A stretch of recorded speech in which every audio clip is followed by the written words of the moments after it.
O ano po yung real score dito sa ipinagmalaki ng administrasyon ngayon na tulay? Kasi nga po, 'di ba dapat ngayong araw po yung opening. Ano po yung ano kasi nakita ko rin po sa press release or post po sa social media po ni Mayor Baste Duterte ukol nga po dito sa Bukana Bridge, Konsehal. Yes, oo.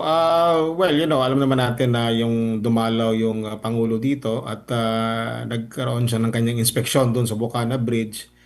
And inanunsyo niya, no? Una-una, inangkin niya na legacy project niya. Pangalawa, sinabi niya na bubuksan na daw ito ngayong araw na ito, pitsa 15 ng Disyembre.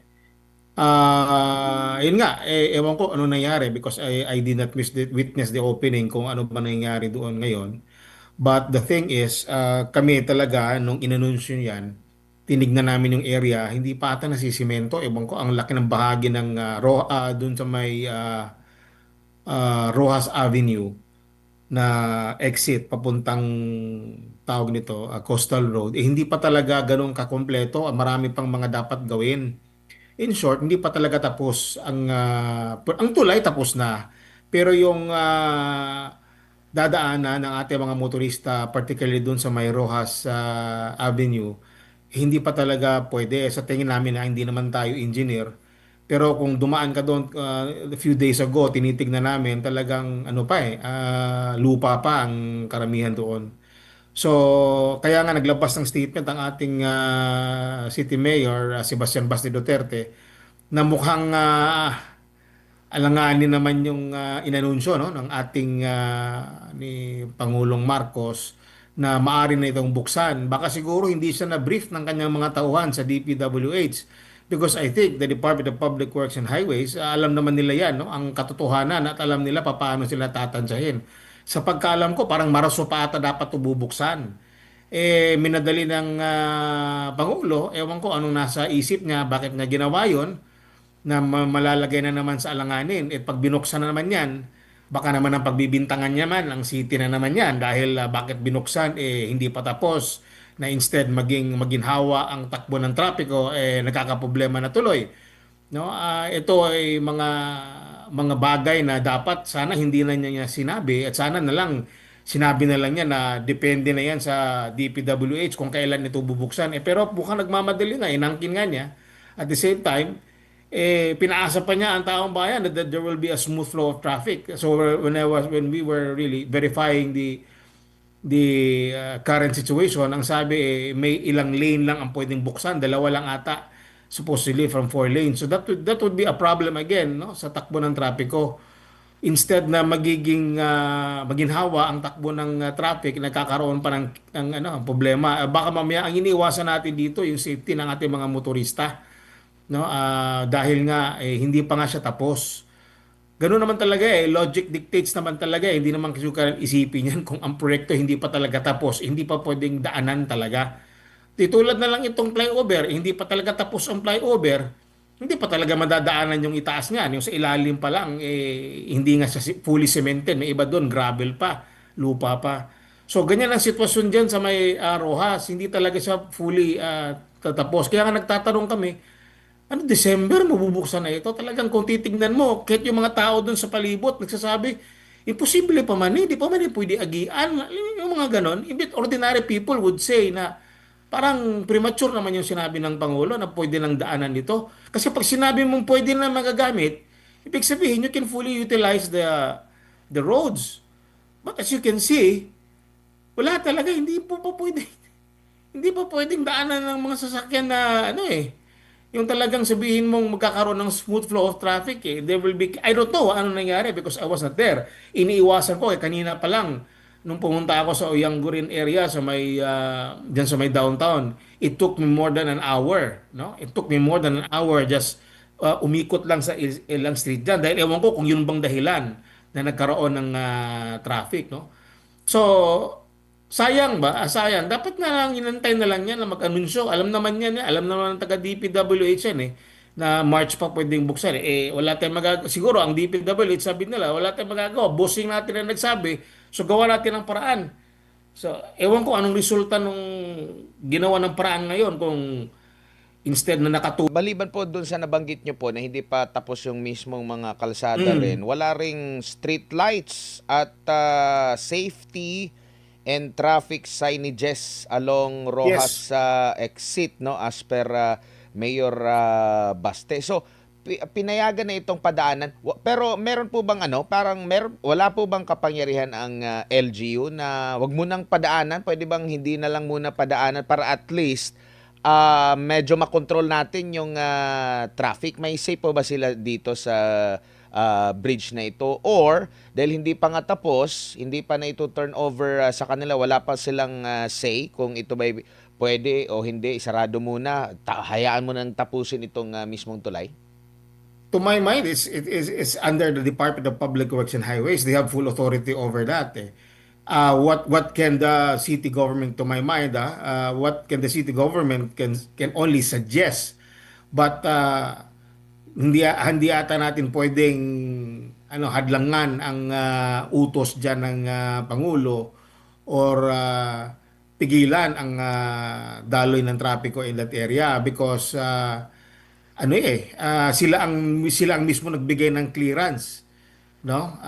Ang pangulo mismo, ang kataas-taasang opisyal ng bansa ang nagbigay ng clearance na pwede na itong daanan ngayong December 15.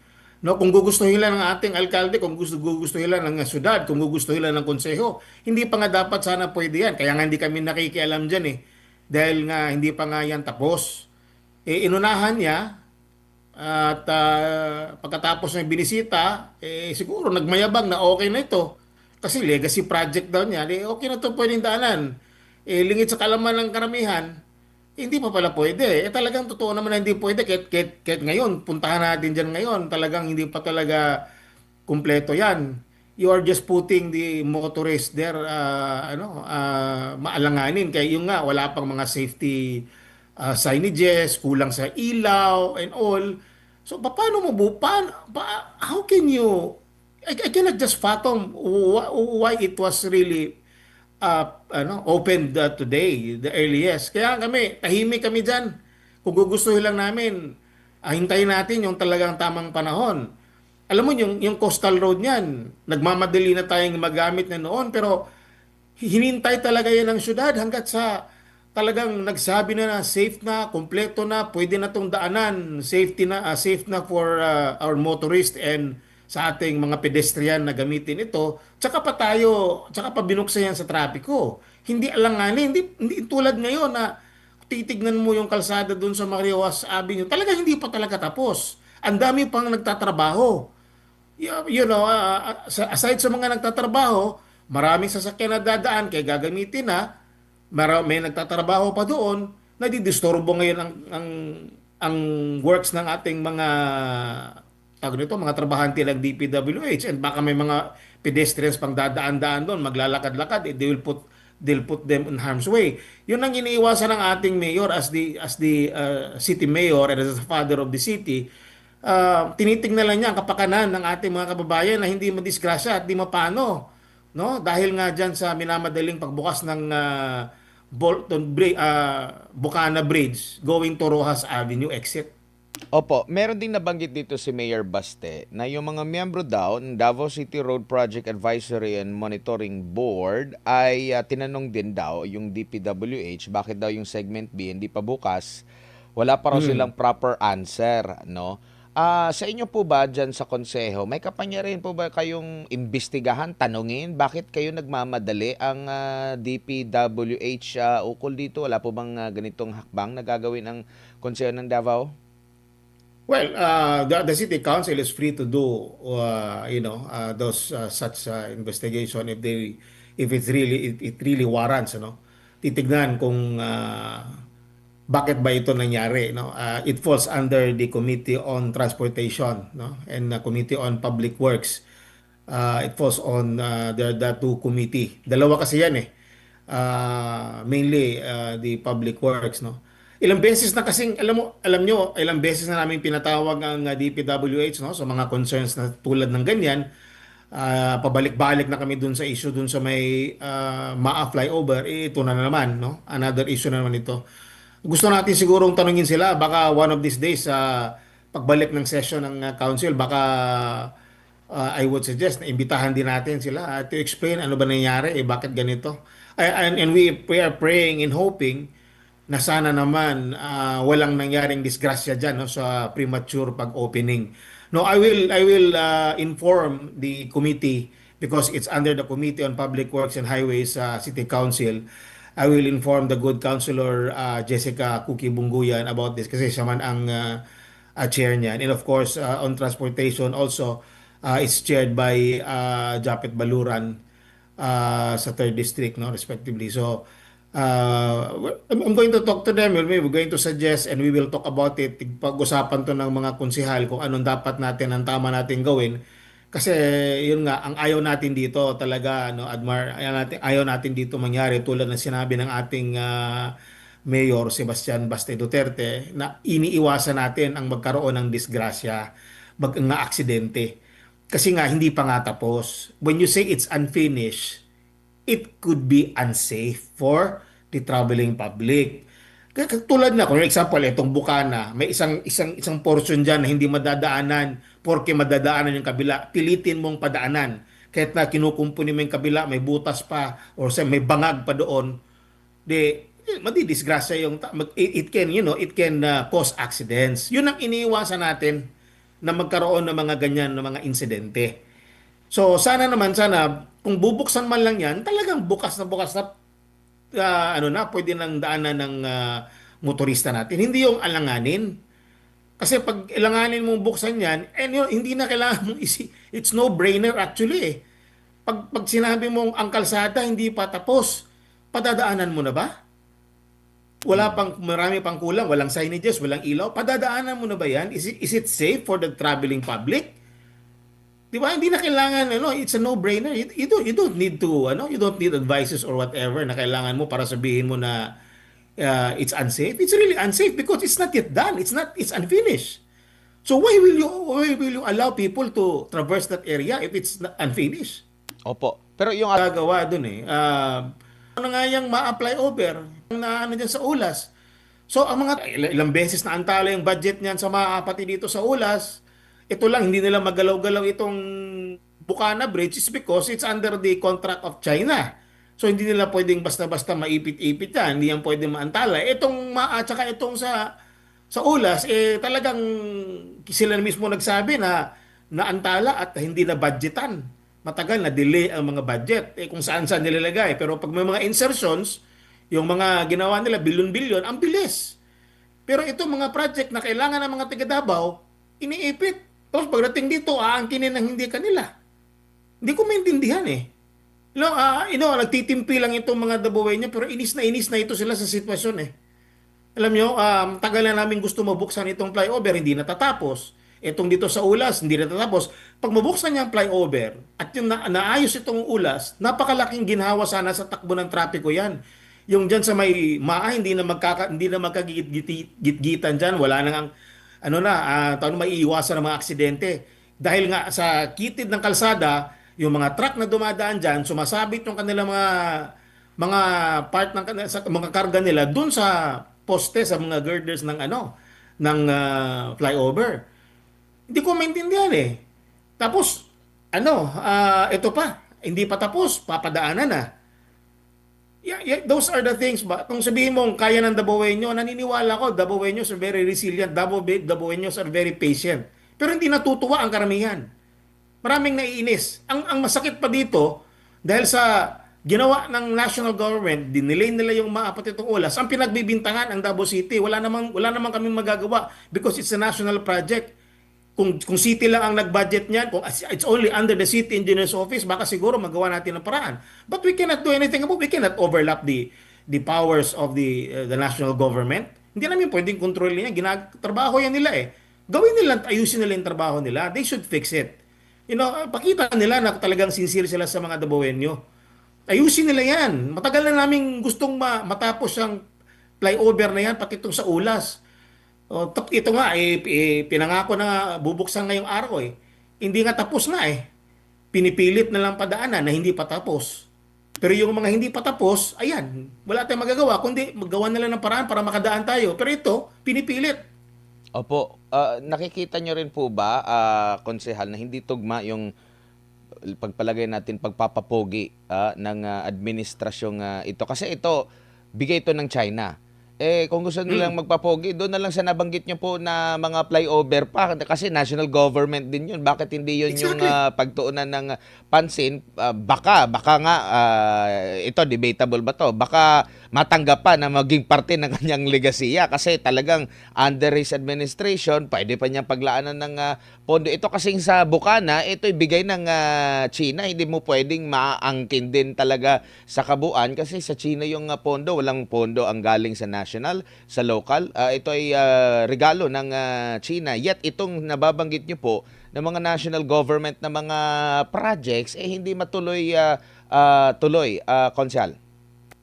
Y- alam mo, okay, okay na kami dyan. Ang kinin na yan. Walang problema. Eh, part na ng budget, inappropriate na ng Congress eh. Pero ito, hindi dapat niya angkinin. Hindi naman pera ng, hindi pera ng taong bayan yan. Hindi pera ng mga, hindi pera ng gobyerno. It is the money coming from the People's Republic of China as a good gesture to the former president, as a gift to the former president Rodrigo Roa Duterte. Kaya ginawa yung tulay na yan. Klaro naman yan at alam niya ng mga taong bayan.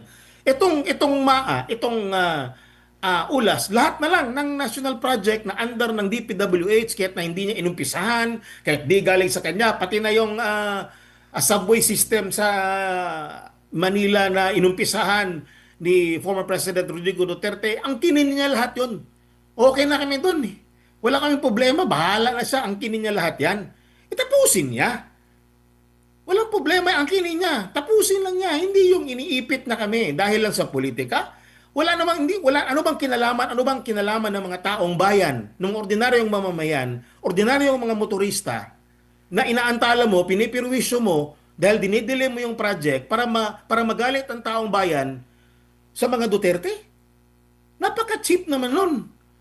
'Di ba? Hindi ko maintindihan tapos nung panahon ng eleksyon, hindi nila binadgetan ng maayos yung tawag nito, ang MAA pati itong ULAS. Saan nila nilagay yung pera? Nilagay nila dun sa mga nilagay insertions, kung ano-ano, nilagay nila dun sa ayuda.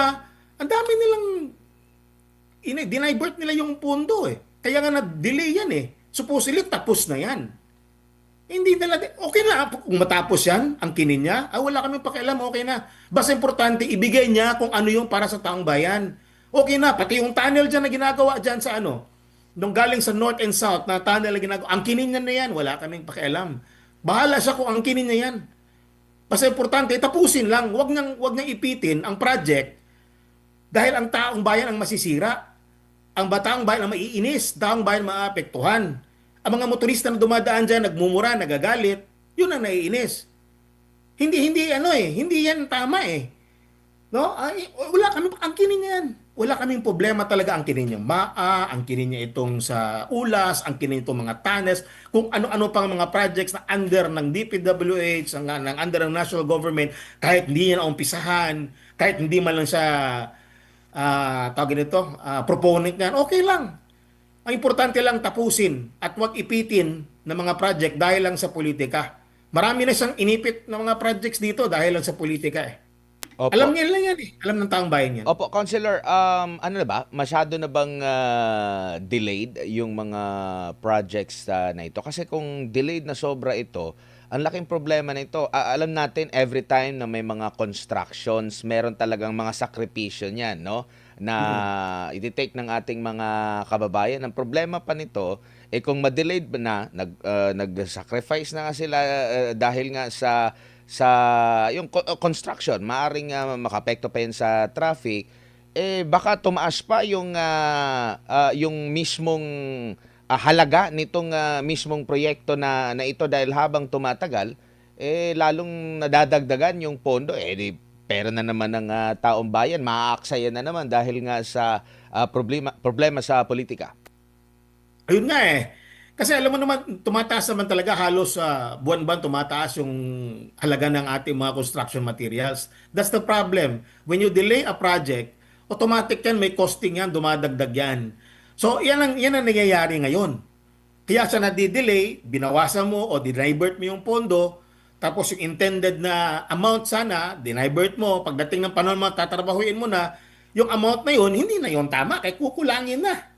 Dahil nga, dinivert mo kung saan mo nilagay, nilagay mo sa ayuda, nilagay mo sa kung ano-ano, kaya nagkakandali, nagkakagulo na yung mga project nila.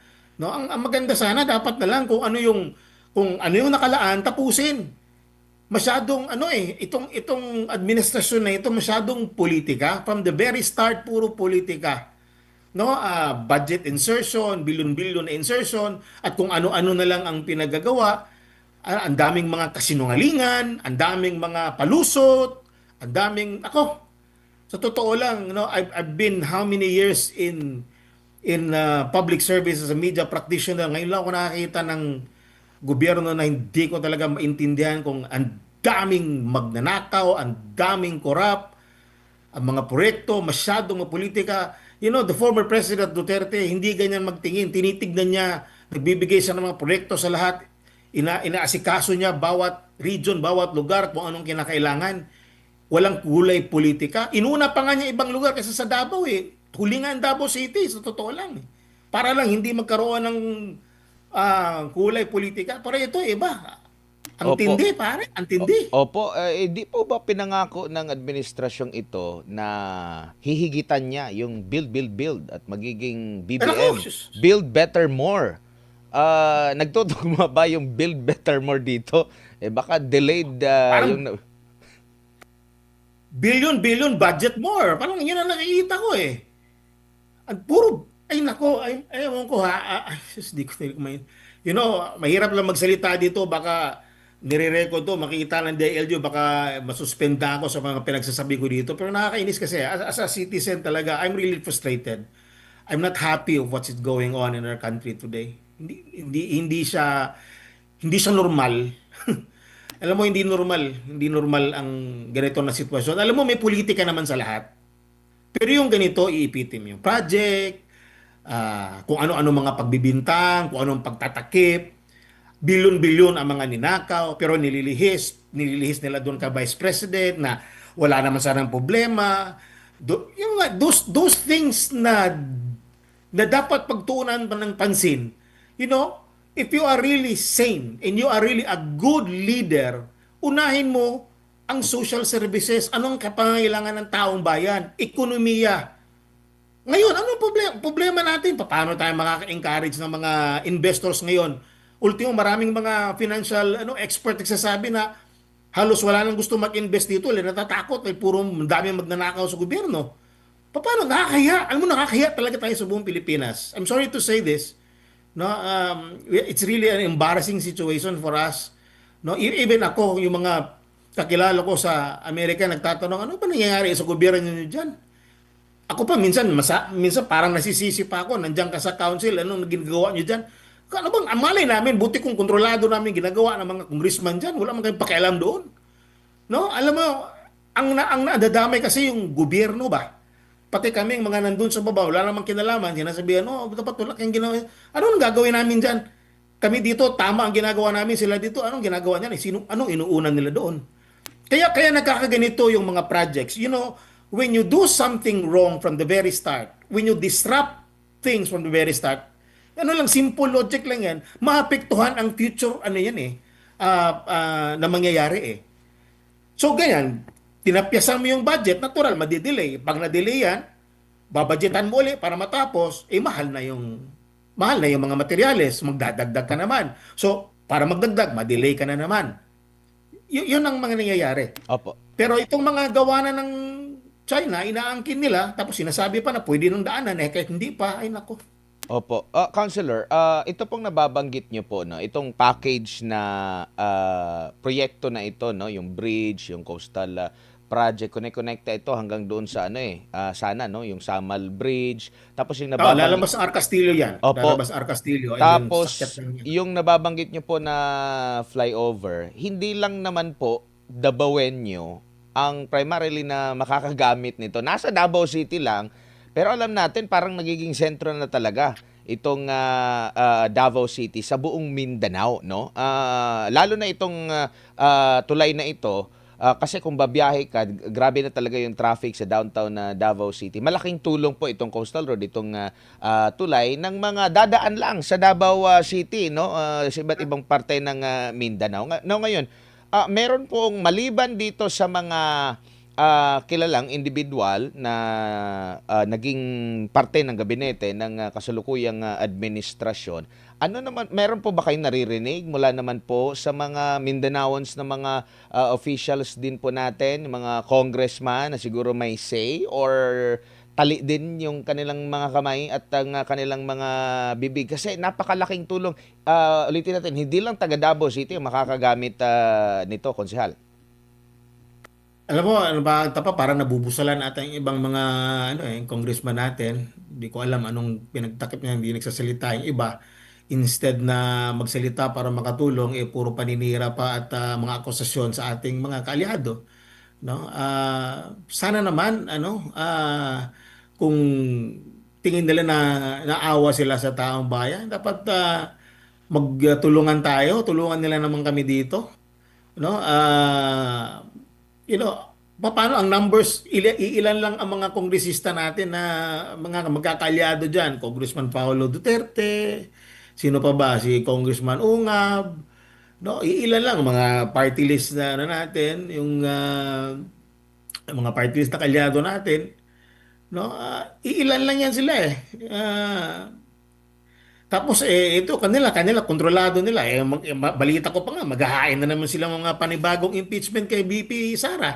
So wala ang target nila parang ayaw nilang tumulong. Ang kanilang gusto is gusto nila talaga na natatakot sila na maging presidente ito si VP Inday Sara in the future.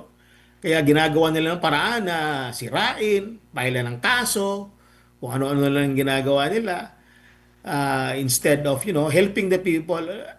You know, if you're a politician, my God, if you're a politician, you have, yan ang sinasabi ni Presidente Duterte noon. Hindi ko talaga makalimutan sinasabi niya isang beses lang tayo dumaan dito sa mundo.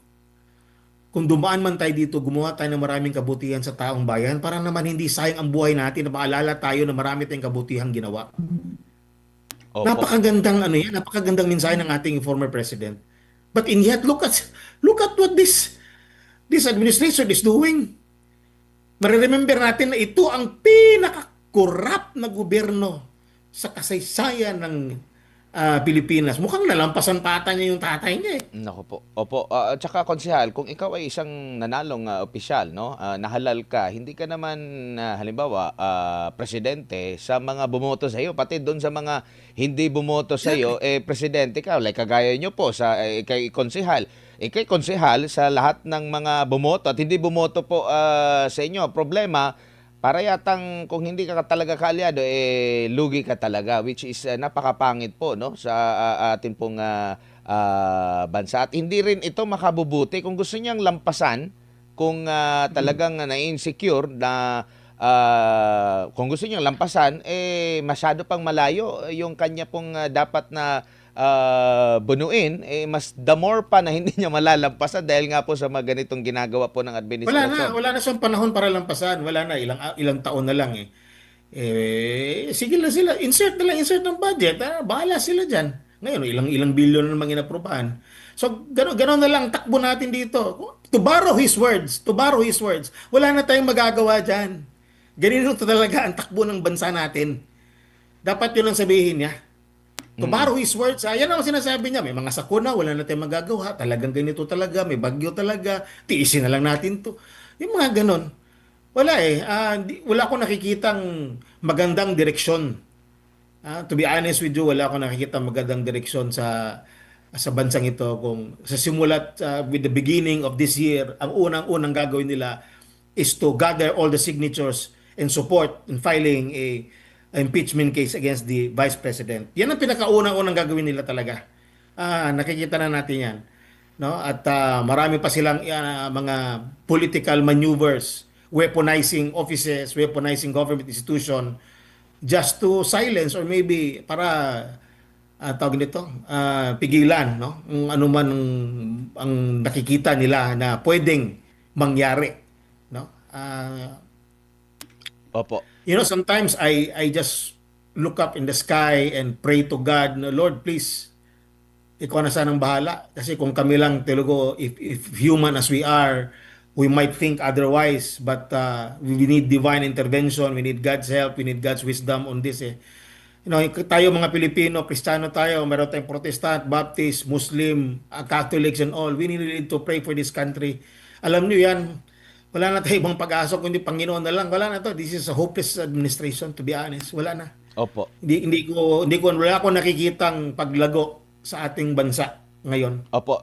Sad to say. Sa harap po nito, sir, siguro bilang panghuli na lang, ano na lang po yung mensahe niyo po sa mga Dabawenyo sa gitna po nitong mga problemang ito pong nababanggit at na nakaumang pa na muling pagbuhay nitong impeachment ng mga nagmamahal sa pangalawang pangulo diyan po sa Davao City po, Konsehal. Ay, salamat. Ito lang ang hiling ko sa taong bayan, lalo na sa taga Davao City. Magdasal po tayo. Ipagdasal na lang po natin ang ating bansa at ang sitwasyon. Pagdasal natin ang ating mga leaders, lalo-lalo na ang ating Vice President Sara Duterte, no, na malampasan niya itong mga darating na mga pagsubok. Hindi ito madali, pero pinaghandaan na ito ng ating Vice President. Huwag kayong mag-alala, pero kailangan din natin ng dasal at tulong ninyo sa pagdasal na para malampasan niya ito mga pagsubok na ito. At hinihiling po rin natin ang pagdasal sa ating former President Rodrigo Roa Duterte na manatili siyang malakas, healthy, at sa kabila nitong mga nangyayari ay hindi siya mawalan din ng pag-asa at makakauwi pa rin siya, no, sa ating mahal na bayan. Yun lang ang tangi nating magagawa. Pati kami, your mga local leaders ninyo, mga local officials niyo, kami dito sa council, ang ating mayor, vice mayor, ang ating mga congressmen na tumutulong sa atin, na ginagawa pa rin nila ang kanilang mga tungkulin despite of this political turmoil. Ipagdasal nyo rin po kami dahil we are just human beings and we have limited resources. Pero kahit papano, ang syudad sa Davao ay maging always resilient, tumatayo sa sariling paa. Kung nagpadala sila ng ilang 2 bus dito sa Davao City, meron tayong 10 magagandang mga buses na ginagamit na ngayon ng ating mga taong bayan. There are more to come. Marami tayong mga ginagawa ang syudad natin under the leadership of the Dutertes. Ginagawa nila lahat ito as promise sa ating mga taong bayan. Kailangan lang natin ng mga pagdasal na sana ay tuloy-tuloy na ito at wala namang mga paghahadlang, no? Lalo na politically. Because we really need each and everyone's help. And pinakamalaking tulong ay ang pagdasal natin. Marami pang darating sa Davao City. Wala utang ang syudad sa Davao. Kung korap pa ito na sinasabi nila na magnanakaw o may mga ginagawang kabulustugan ang mga opisyal dito, imposible po yan dahil ang syudad sa Davao hindi nga nangungutang at wala tayong utang at ginagampanan natin at nabibigyan natin ang tamang serbisyo sa taong bayan. Yun lang po. Once again, I'm appealing for prayers for your local officials, for the Vice President and the former President.